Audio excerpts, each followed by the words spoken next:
එලාර දුටුගැමුණු යුද්ධයේ අවසානය. වසර ගණනාවක සූදානමකින් පසු ගැමුණු කුමරු ලක්මව එක්සේසත් කිරීමේ මහා ගමන ආරම්භ කළා.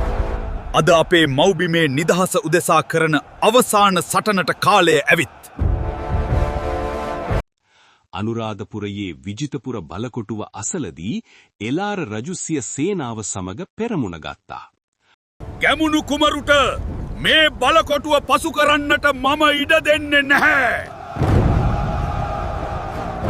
අනවශ්‍ය ලේවැගිලීම් වැළැක්වීමට රජවරුන් දෙදෙනා ද්වන්ද සටනකට එකඟ වුණා. රජතුමනි, සෙබළුන්ගේ ජීවිත වෙනුවෙන් අපි දෙන්නා සටන් කරමු.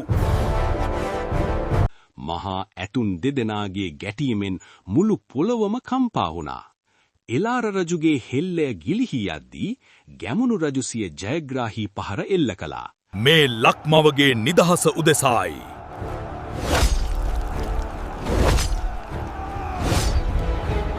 වීරයෙකුමෙන් සටන් කළ එලාර රජු අවසන් හුස්ම හෙළුවා.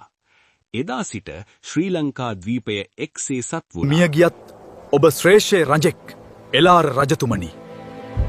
ඔබට නිසි ගෞරවය හිමිවිය යුතුයි. දුටුගැමුණු රජු ඉතිහාසයේ අමරණීය නාමයක් බවට පත් වුණා. අද සිට මේ දේශය එකම දජයක් යටතේ පවතිනු ඇත.